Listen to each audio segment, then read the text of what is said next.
aku didorong sampai jatuh sama polisi gitu. Lalu dihalang-halangin nggak boleh ambil gambar dan sebagainya macam dari. Lupa nama rumah sakitnya apa, tapi itu pertama kalinya aku ngelihat yang namanya korban kebakaran besar banget, dan yang ya maaf yang gosong misalnya kayak gitu, yang kayak mereka kepanasan merintih gitu. Orang jahat pun ternyata bisa kok jadi informan kita gitu. Mungkin yang dikiranya mungkin preman kayak gitu, kayak tadi aku selalu contohin tukang beca, tukang parkir.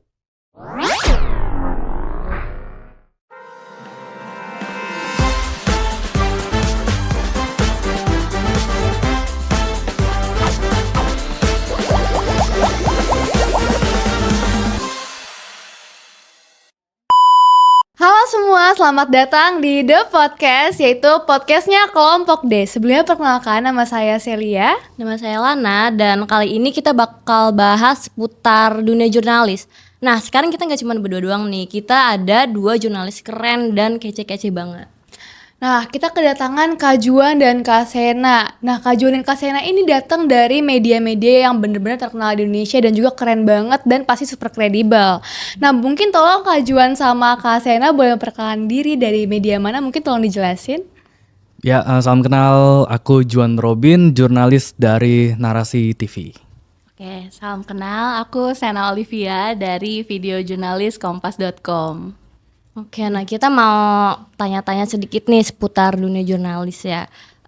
Jadi selama kakak-kakak jadi jurnalis nih, berita apa aja sih yang paling berkesan buat kakak-kakak? Kayak berita apa yang paling wow, yang paling booming gitu, yang pernah kakak liput? Boleh dong diceritain? Sena dulu.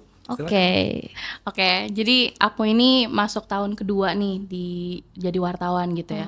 Nih aku udah 1 tahun 8 bulanan lah gitu. Aku dari awal lulus masuk kompas.com, awalnya ditempatkan di kanal Megapolitan namanya. Jadi dia tuh megang, disebutnya wartawan wilayah gitu ya, dan aku megang wilayah Jakarta Pusat. Kalau misalkan di wilayah lain lebih banyak, misalkan yang horor-horor kayak pembunuhan kayak gitu, atau ya kriminal gitu. Kalau di Jakarta Pusat itu lebih condong ke aksi, unjuk rasa, demo gitu. Jadi kadang kalau bercanda sama teman-teman di lapangan tuh ya sarjana ilmu komunikasi spesialis demo gitu. Karena biasanya kalau ada demo di Patung Kuda itu dekat Monas, biasanya aku megang ke sana. Dan akhir-akhir ini sejak Mei lalu aku pindah jadi video jurnalis, dan itu scope liputan aku jadi lebih luas, jadi lebih ke nasional gitu. Mendekati pilkada mulai sering datang ke kantor-kantor parpol kayak gitu, ketemu sama Juan karena beda ya wilayah liputannya, ketemu sama Juan terus tapi memang masih suka di ya demo-demo gitu, masih megang lah ya, kayak kemarin ada demo mahasiswa di Patung Kuda masih megang gitu, tapi kadang juga disuruh liputan khusus kami sebutnya, kayak biasa aku bikin konten-konten misalnya menelusuri perjalanan menuju rumah Prabowo di Hambalang gitu. Jadi aku naik Gojek, aku videoin tuh pemandangannya, perjalanannya. Nah, jadi penonton tuh tahu, oh ternyata jalan ke rumah Prabowo tuh seperti ini ya gitu. Kurang lebih kayak gitu. Kalau buat Kak Juan, boleh dong ceritain. Beragam pastinya ya. Kalau aku kan memang ini sudah tahun ketigaku di Narasi, dan aku memang jabatannya itu kan jurnalis, tapi ya secara umum sih ya multimedia jurnalis. Aku mengambil video, aku kadang live report juga, lalu kadang juga motret foto. Jadi ya palu gada lah, semuanya dihajar gitu ya. Sapu jagat. Ya, sapu jagat gitu istilahnya. Dan kalau liputan yang paling berkesan, kalau salah satu yang terbaru mungkin ya kemarin liputan kedatangan Paus Franciscus di Indonesia. Itu aku juga motret Paus bertemu juga saat itu. Itu salah satu yang menyenangkan juga gitu ya. Kebetulan karena aku juga umat Katolik, jadi ya itu salah satu privilege yang baik juga kita bisa bertemu dengan pemimpin agama Katolik di dunia gitu. Tapi kalau isu-isu lainnya ya beragam. Jadi nggak cuman 1-2 hal doang, tapi ya semuanya. Olahraga ya diliput. Kadang beberapa kali nonton ngeliput timnas juga. Lalu liput konser, meliput berbagai macam hal. Kemarin juga sempat investigasi juga gitu, meliput tentang pencemaran di oleh suatu perusahaan di Halmahera Tengah begitu. Itu salah satu yang menarik sih. Jadi scope liputannya banyak, nggak cuma 1-2 tapi ya bisa berbagai macam juga sih kalau aku pribadi. Oh, mungkin kalau aku nambahin sedikit yang paling berkesan tuh salah satunya 3 Maret 2023 itu ada bakaran di Pelumpang. Itu pertama kalinya aku dikirim dari kantor jam 10 malam naik Gojek ke Pelumpang sana di Jakarta Utara. Aku ke rumah sakit, lupa nama rumah sakitnya apa, tapi itu pertama kalinya aku ngelihat yang namanya korban kebakaran besar banget dan yang ya maaf yang gosong, misalnya kayak gitu, yang kayak mereka kepanasan, merintih gitu. Itu nyentuh hati banget gitu. Dan pengalaman berkesan lainnya nambahin sedikit adalah bagaimana waktu itu pernah liputan daerah yang padat penduduk. Di situ beneran menelusuri gang-gang yang ternyata tuh satu rumah, mungkin kita nyaman ya kayak satu rumah paling 1-2 kakak gitu. Ternyata mereka tuh ada loh yang kayak sampai 8 sampai 9 kakak gitu. Kebayang sepadat apa itu satu rumah gitu. Dan itu mengajarkan oh, kita tuh berprivilege banget tuh beneran loh gitu. Kita tuh harus bener-bener bersyukur gitu. Ada yang kita bisa pulang kampus, kalian pulang kerja bisa leha-leha istilahnya di kasur gitu. Mereka ini leha-lehanya di dapur gitu. Dan kayak beneran kayak jarak antara rumah itu bisa kayak cuma ya jauh lah paling cuma segini gitu, tripod gitu. Ya kayak itu berkesan sih, itu bikin mikir lah ya gitu setidaknya gitu. Ternyata banyak yang bisa disyukuri gitu. Berarti kayak jadi jurnalis ini adalah suatu kegiatan yang seru banget ya Kak. Jadi yang kayak kita bisa dapat pengalaman baru, bisa dapat pandangan baru, dan juga kita pastinya bisa ngelihat bahwa oh ternyata tuh dunia ini tuh berbeda ya gitu, nggak selalu apa yang kita bayangkan. Jadi kita dapat banyak banget insight pastinya ya Kak di jurnalis itu. Nah Kak, aku nih penasaran banget sama Kak Juan dan Kak Sena. Apa sih sebenarnya alasan Kak itu jadi jurnalis? Apakah emang dari cita-cita dari kecil atau memang tiba-tiba udahlah jadi jurnalis aja gitu? Ya, kalau aku sih sebetulnya dari SMA 3 ya, itu SMA 3 itu ngelihat salah satu presenter berita yang memang di salah satu TV nasional lah, itu aku kagum lah saat itu melihatnya gitu. Nah itu sesimpel itu aja saat itu. Tapi seiring berjalannya waktu, ya sudah akhirnya masuklah kuliah jurnalistik juga saat itu di jurusan jurnalistik. Kemudian sering berjalan waktu di dunia kuliah, mungkin terdengar klise, tapi aku menyadari satu hal bahwa tugas jurnalis itu adalah tugas yang mulia gitu. Dia bisa menyuarakan suara-suara dari orang yang tidak bisa bersuara, voicing the voiceless gitu. Dan ya ini tugas yang baik juga gitu sebagai salah satu pilar demokrasi. Jadi mungkin terdengar klise tapi ya aku sih merasa ini tugas yang mulia dan aku ingin berdampak juga sih untuk orang-orang di sekitar. Jadi itu salah satu alasan terkuatku sih untuk menjadi jurnalis. Dan ya akhirnya sekarang juga ya lulus kuliah jadi jurnalis juga gitu ya. Sampai sekarang sudah 3 tahun. Kalau aku mirip-mirip sama Juan lah, mulai kelihatan pengen masuk kuliah jurnalistik tuh dari SMA ya. Cuma kalau aku punya hobi nulis dari SMP sebenarnya. Waktu SMP mulai banyak ikut lomba nulis gitu-gitu, terus kayak waktu SMA ikut kayak bahasa kita mah UKM gitu, UKM nulis, UKM jurnalistik. Di SMA disebutnya eskul ya dulu ya, eskul jurnalistik. Dari situ aku kayak oh ternyata seru ya mencari berita, wawancara orang, terus aku punya rasa ingin tahu yang tinggi dan ternyata banyak hal yang bisa dipelajari gitu dengan kita bertemu orang-orang baru gitu. Kayak siapapun, tukang beca sekalipun kamu bisa loh belajar dari dia gitu, nggak harus dari pejabat-pejabat yang tinggi-tinggi gitu jabatannya gitu. Itu sih alasan aku suka belajar dan ketemu orang baru gitu, dan jalan-jalan tentunya. Nanti keren banget ya, berarti kakak-kakak ini akhirnya bisa achieve ya jadi apa yang kakak inginkan gitu. Berarti kayak Kak Sena sama Kak Juan tuh emang sebelumnya udah emang pengen jadi jurnalis dari SMA. Terus aku boleh tanya gak sih, kayak kan sebelum kakak masuk jurnalis pasti ada kayak ekspektasi nih kerjanya bakal kayak gimana. Terus pas setelah jadi jurnalis, apa sih yang beda sama yang kakak ekspektasiin gitu? Ya, kalau aku ya sebetulnya ekspektasinya mungkin saat dulu itu masih agak dangkal ya, melihat bahwa jurnalis itu nanti akan meliput yang seru-seruan aja atau suatu hal yang menarik begitu ya.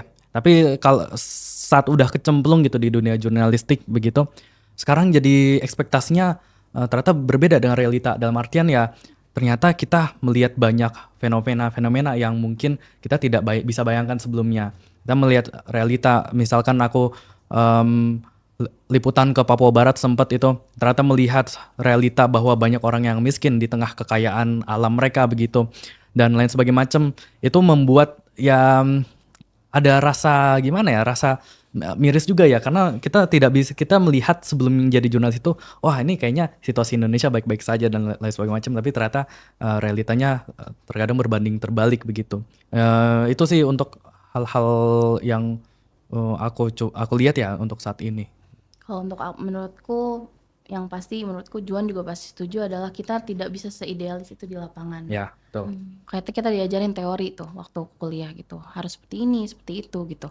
Independen gitu ya. Tapi ternyata memang ada kalanya kita harus seperti air lah di lapangan gitu. Kita harus pintar-pintar menempatkan diri supaya ya kita tetap memberitakan fakta, tapi juga ya bisa tetap menjalin relasi yang baik sama semua orang gitu.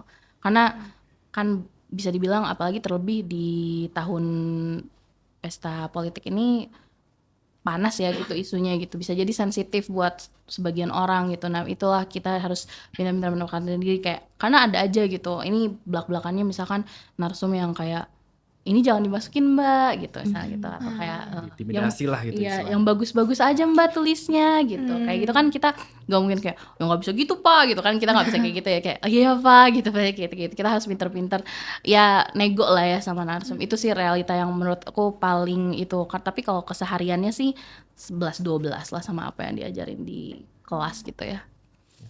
Jadi nggak jauh berbeda ya Kak, cuma ada aja ketemu kepala-kepala yang memang harus Lebih iya, kita lebih pinter-pinter lah ya. pinter-pinter nego-nego ya Kak. Nah aku tuh penasaran banget Kak, kira-kira tuh apa aja sih yang harus dilakukan sebagai jurnalis, kayak profesi jurnalis tuh kerjanya ngapain aja sih Kak? Kalau misalkan aku nih di kompas.com, aku baru bisa menentukan agenda hariku tuh di pagi hari. Jadi kalau misalnya kamu ngajak aku nongkrong, Ci minggu depan kita jalan ya ke sini gitu, nggak bisa gitu, karena aku baru tahu agendaku di hari pagi gitu. Karena semuanya serba mendadak, dan meskipun kita sedang off tuh kita tetap standby gitu loh, kita tetap harus siap kapanpun gitu, dipanggil ya udah gitu. Dan pagi-pagi plottingan disebutnya, Sena kesini, misalnya Juan kesini gitu, kayak oke mbak siap gitu. Terus nanti barulah liputan gitu, misalnya ke agenda, let's say ke kantor parpol misalnya gitu, kita meliput di sana, doorstop, kita garap di situ sama-sama teman wartawan yang lain. Terus nanti misalkan tiba-tiba ada agenda ini, tolong kesini ya gitu. Jadi banyak mobilenya gitu loh sehari-hari. Tapi memang tiap media itu punya kebijakannya masing-masing. Ada yang kayak misalkan kalau aku pribadi sehari tuh 5 garapan lah gitu. Misalkan 2 kali live, 3 kali bikin garap video gitu misalnya kayak gitu. Kalau misalnya waktu di Megapol sehari bisa 8 artikel. Itu minimal. Jadi kayak kalau misalkan bisa lebih banyak, itu bisa kayak sampai 12 berita gitu. Pernah sekali rekor aku nulis 22 berita sehari. Wah. Tapi memang jangan takut dulu jadi jurnalis. Karena itu pendek-pendek gitu loh, dan bisa dipecah-pecah angle kita sebutnya. Jadi tinggal ya kayak main puzzle lah gitu, kayak mana yang cocok. Iya. Dan memang betul ya yang disampaikan Sana. Tapi balik lagi nggak semua media itu punya workload yang sama gitu ya. Karena kalau aku di narasi kan beda. Kita sehari ya 1-2 berita aja cukup sebetulnya. Tapi terkadang kita butuh riset yang lebih mendalam. Jadi salah satu hal yang paling penting di dunia jurnalistik dan semua media terapkan itu tentunya adalah riset gitu. Sebelum liputan ya tentu kita harus riset gitu. Jangan sampai kan nanti kita ngeliput apa nggak tahu nih orang siapa kan, narasumbernya dan isu apa yang mau diliput itu kan penting agar kita nggak kebingungan saat mau kasih pertanyaan ke narasumber dan lain sebagainya macam. Ya riset itu core utama sih menurut aku, karena ya sebagai jurnalis ya mau tidak mau dipaksa harus menjadi lebih intelek begitu ya dibandingkan dengan ya orang awam gitu, karena kita menyajikan berita yang akan dibaca oleh publik juga gitu. Mau nggak mau kita nggak tahu isunya apa. mau nggak mau harus kredibel gitu kan Betul. pastinya. Berarti kayak kalau jadi jurnalis tuh kayak nggak cuman ngeliput berita doang ya, banyak. Terus kalau selama kakak ini jadi jurnalis, apa sih kayak satu masalah umum atau kayak tantangan yang paling sering dihadapin dan gimana cara handle-nya tuh? Boleh dong diceritain? Iya, kalau dari aku sih mungkin ada beberapa hal ya. Satu, pastinya tenaga yang harus disiapkan itu banyak banget karena kita nggak ada yang tahu. Bisa aja hari ini santai-santai, tiba-tiba besoknya liputan seharian dari pagi sampai malam. Itu satu tantangan yang penting itu. Jadi ya penting juga untuk menjaga kesehatan, makan yang sehat, dan juga olahraga. Ya walaupun mungkin nggak ada waktu buat olahraga juga ya, tapi yang penting kan yang pasti harus menjaga kesehatan itu yang utama. Lalu poin lainnya adalah itu tadi harus mau belajar banyak gitu, belajar banyak isu, harus mau baca. Ya, aku dulu nggak suka baca, sekarang jadi dipaksa dalam tanda kutip untuk membaca jurnal, baca buku dan lain sebagainya macam ya agar bisa lebih bisa lebih paham suatu isu. Dan yang salah satu yang nggak kalah menyebalkan itu ya kalau di liputan ya itu suka diintimidasi gitu. Misalkan kemarin liputan demo kawal putusan MK itu aku didorong sampai jatuh sama polisi gitu. Lalu dihalang-halangin nggak boleh ambil gambar dan lain sebagainya macam dari kami begitu. Jadi memang hal-hal semacam itu yang terkadang menyebalkan. Padahal kan ya tugas peliputan wartawan itu udah diatur di Undang-Undang Pers dan intimidasi semacam itu masih terjadi, disuruh hapus gambar, nggak boleh meliput dan lain sebagainya macam. Itu sih challenge-nya itu lumayan beragam. Kalau tantangan pribadi buat aku adalah kayak di jurnalistik ada yang disebut namanya Vox Pop. Vox Pop itu kita nyamperin masyarakat dan kita tanya tentang suatu isu. Pak, ke tukang beca misalnya, Pak gimana sih, ini kan bentar lagi ganti presiden, gimana pendapatnya gitu. Terus, oh iya saya berharap pemimpin selanjutnya lebih peduli sama rakyat misalnya kayak gitu. Tantangan buat aku itu adalah karena aku pribadi kadang nggak enakan orangnya. Jadi kadang aku melihat narsum tuh kayak dia mau nggak ya disamperin sama aku gitu. Kayaknya kalau aku jadi dia pun aku nggak mau ditanya-tanya gitu. Pengen aku harus, Insecure gitu ya. iya gitu. Kadang ada masanya kita tuh lagi apes banget gitu ya. Mau nanya 2-3 orang tuh enggak mbak yang lain aja, enggak mbak yang lain aja gitu. Kalau kayak gitu kan kita langsung demotivated duluan gitu. Itu satu. Tapi kalau dari luar sama kayak Joan yang soal intimidasi. Aku pernah diintimidasi di Pengadilan Negeri Jakarta Pusat waktu itu karena posisinya memang aku tidak tahu bahwa aku tidak boleh ambil gambar di situ. Tapi kan maksudnya bisa untuk diajak ngomong baik-baik dan ya beli tahu ngobrol aja gitu. Tapi waktu itu posisinya handphone aku dirampas sama orang kejaksaan, dibawa ke pos satpam, terus kayak chat aku dibuka-buka kayak gitu. Itu kan salah satu yang ya privasi aku juga gitu. Itu salah satu tantangan benar sih kata Juan, kayak intimidasi itu nyata gitu, nggak mandang cewek atau cowok gitu. Berarti masih ini ya Kak, masih banyak banget yang sebenarnya itu wartawan jurnalis itu kan tidak boleh diintimidasi ya Kak. Cuma masih banyak yang melakukan hal itu ya. Semoga kedepannya makin banyak pemikiran orang-orang yang terbuka dan sadar bahwa jurnalis itu tidak boleh diintimidasi. Nah Kak, jadi jurnalis itu kan terkadang ada proses yang berinteraksi dengan PR suatu organisasi ataupun perusahaan ya Kak. Nah, aku mau nanya nih gimana sih proses-proses interaksi ini? Kayak prosesnya seperti apa gitu? Biasanya kalau sama PR itu misalkan kayak ini contohnya dalam deket-deket pilkada kan kita ada yang sebut wartawan embed. Embed itu artinya kita nempelin si calon-calon gubernur sama wakil gubernur itu. Misalkan Pak Ridwan Kamil sama Pak Suswono. Pak Ridwan Kamil agendanya besok Pak Ridwan Kamil ke ABC ya gitu, kata PR-nya gitu. Pak Suswono ke ABC ya gitu. Nanti oke mbak gitu, ada kendaraan nggak gitu. Nah kita interaksi kayak gitu. Terus nanti misalkan udah beres acara, ini ya rilisnya gitu. Maksudnya rilisnya dari PR-nya gitu. Kalau kami jurnalis memang dilatihnya untuk tidak terlalu mengandalkan rilis, tapi memang bisa kadang itu jadi ya panduan kasar lah ya gitu. Oh tadi acaranya ini keywordnya tuh apa aja gitu. Biasanya interaksinya kayak gitu sih, dan memang ada PR yang ramah dan ada juga Ada yang menyebalkan. Ada yang menyebalkan gitu. Ada yang bisa diajak tektokan lah ya gitu, kerja sama kayak mbak kasih tahu ya nanti kalau misalnya bapak udah sampai misalnya kayak gitu. Ada juga yang kayak nggak bales bahkan gitu, kayak ada aja yang kayak gitu. Iya. Macem-macem PR. Ya ada yang mau diminta masukin ke grup itu udah dicat berkali-kali tapi dicuekin gitu, Iya. semacam ke grup wartawan gitu ya istilahnya. Kayak Jadi pada ya memang nggak semuanya baik, nggak semuanya juga jahat gitu kan. Jadi ya terkadang ada yang menyebalkan, tapi banyak juga kok yang baik-baik begitu. ibarat ya lu yang butuh gitu ya kadang. Oh, iya. Ya gitulah, serba salah kadang.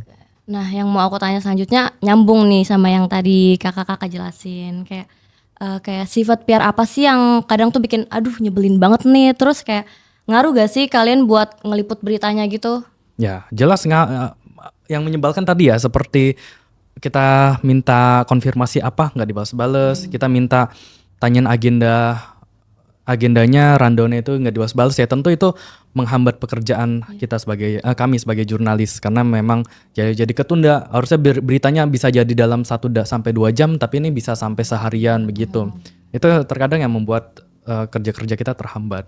Sebenarnya untuk ngaruh mungkin di sisi lain ada sisi ngaruhnya kayak jadi males nggak ya kalau misalnya PR-nya nyebelin gitu. Sebenarnya nggak ngaruh sampai ke situ ya, misalnya PR-nya nyebelin jadi untuk garap beritanya juga nggak mood gitu, nggak sampai segitunya sih. Tapi memang untuk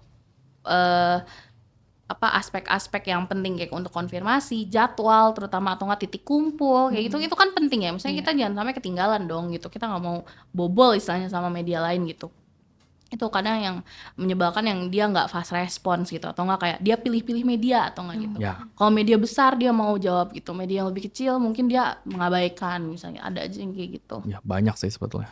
Oh, jadi masih ada beberapa ya ditemui PR yang mungkin kurang bisa diajak bekerja sama ya Kak. Padahal kan juga kita meliput media juga bisa untuk menambahkan Exposure. exposure untuk Betul. perusahaan tersebut. Nah Kak, aku mau nanya nih, ada nggak sih benefit-benefit yang Kakak tuh dulu tuh nggak kepikiran jadi jurnalis tuh benefitnya sebanyak ini ya, dan kira-kira benefitnya apa aja sih Kak? Buat aku benefit yang paling kurasakan adalah bisa nonton konser gratis. Wow, enak banget. Konser K-pop. Kayak misalkan aku nonton NCT, nonton kemarin terakhir nonton apa ya? IVE itu aku gratis, tapi memang aku harus bikin liputannya, which is okay untuk aku gitu. Terus juga mungkin sebagai anak kos, misalkan lagi kebetulan dapat, nggak usah makan yang di hotel deh gitu, ngomongin dapat nasi kotak aja sebenarnya udah bersyukur gitu loh, karena kita hemat uang makan.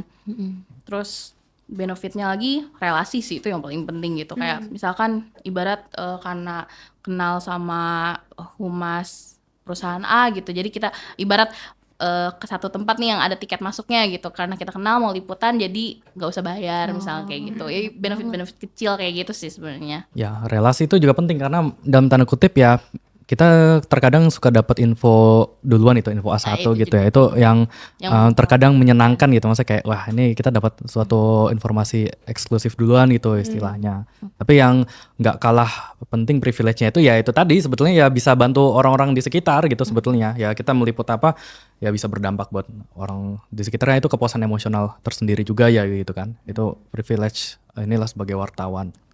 Bisa ngasih tahu teman-teman dekat juga, misal bakal ada apa gitu, kayak nanti lu gini ya gitu, kayak itu juga bisa. Ya jadi kita bisa saling informasi lah. Maksudnya dengan kita mendapatkan informasi lebih dulu ya kita bisa bantu orang-orang di sekitar juga kan pastinya. Iya. Berarti ternyata banyak banget ya benefitnya kalau jadi jurnalis tuh. Buat temen-temen yang emang tertarik menjadi jurnalis tuh boleh banget, siapa tuh bisa menginspirasi kalian buat jadi jurnalis. Nah, aku mau nanya juga nih, kan banyak banget ya Kak benefitnya tadi. Nah kebetulan nih kita kan mahasiswa Ilkom tuh kebanyakan tuh maunya tuh jadi jurnalis atau enggak jadi PR, tapi tuh mostly pasti ke arah-arah media ya Kak. Nah aku mau nanya, kira-kira tuh ada nggak sih kayak tips atau enggak nasehat buat teman-teman kita yang anak Ilkom yang mau jadi jurnalis ke depannya? Ya mau jadi jurnalis pertama ya harus mencoba mempertahankan idealisme, walaupun tidak mungkin bisa diterapkan setiap saat ya begitu. Tapi ya itu yang harus dipegang betul gitu, dan harus independen lah gitu. Dan yang lebih penting lagi sebetulnya ya harus kritis gitu. Kenapa harus kritis ya? Karena memang seperti yang udah sempat disebut tadi, pers itu kan pilar keempat demokrasi ya, harus kritis menyampaikan aspirasi publik itu lewat pemberitaan. Jadi corong suaranya warga lah sebetulnya gitu. Jadi ya yang penting itu, karena tujuan utama pers ya itu kan harus berdampak buat publik juga gitu, tentunya itu sih. Kalau di jurnalistik kan ada istilah cover all sides. Kalau tadi John ngomongin yang serius-serius, aku ngomongin yang playful. Kalau mau jadi jurnalis harus siap,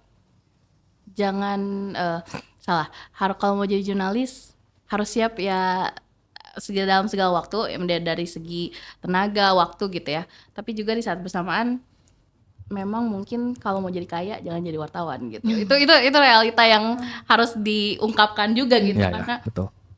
selain yang tadi yang Juan sebutkan penting, ini juga mungkin ada orang yang kayak gue mau jadi jurnalis gitu. Tapi di saat bersamaan dia juga punya cita-cita lain misalnya gitu ya, dia pengen beli ini beli itu. Ya, memang kita lebih ya sederhana lah gitu, kayak mungkin dari segi ini juga karena media kan memang lagi bisa dibilang perusahaan-perusahaan media lagi Downfall lah, lagi downfall. agak goyah lah ya gitu. Banyak PHK dan lain sebagainya macam. Jadi memang itu juga harus dipikirkan gitu, terutama mungkin yang berpikiran untuk berkeluarga gitu. Itu kan kita nggak boleh tutup mata sama itu juga gitu. Itu harus dijadiin bahan pertimbangan. Terus untuk yang mau jadi jurnalis, berbaik hatilah sama semua orang. Karena let's say orang jahat pun ternyata bisa kok jadi informan kita gitu. Mungkin yang dikiranya mungkin preman kayak gitu. Kayak tadi aku selalu contohin tukang beca, tukang parkir. Mereka tuh bisa kok jadi narasumber oke gitu. Jadi kalau misalkan dulu orang tua mungkin suka bilang kayak don't talk to strangers gitu. Justru kita harus ngobrol sama semua orang. To strangers. We have to talk to strangers gitu. Kayak jangan don't judge a book by its cover mereka gitu. Kayak serem gitu. Tapi ternyata bisa jadi mereka yang penting buat kita gitu loh. Itu sih. Oke, gak berasa ya kita ngobrol udah kayak hampir 30 menit. Udah ngobrol panjang banget dan terima kasih buat insight-nya Kak Juan dan Kak Sena, sangat bermanfaat banget buat kita-kita semua, apalagi yang pengen jadi jurnalis. Kayak semoga bermanfaat juga buat kita, buat ngasih pengalaman buat kita, dan semoga kita bisa ketemu lagi next time buat ngobrol-ngobrol lagi ya Kak. Oke, thank you banget Kak Juan, Kak Sena atas waktunya. Ini super insightful dan inspiring ya teman-teman. Nah, aku mau bilang terima kasih juga udah mau datang, sempetin kesini jauh-jauh. Nah, mungkin kali ini aja pembahasan kita karena udah sharing banyak banget dan mungkin next time kita bakal lebih banyak sharing-sharing lagi. Nah, mungkin itu aja dari The Podcast. See you. Yeay.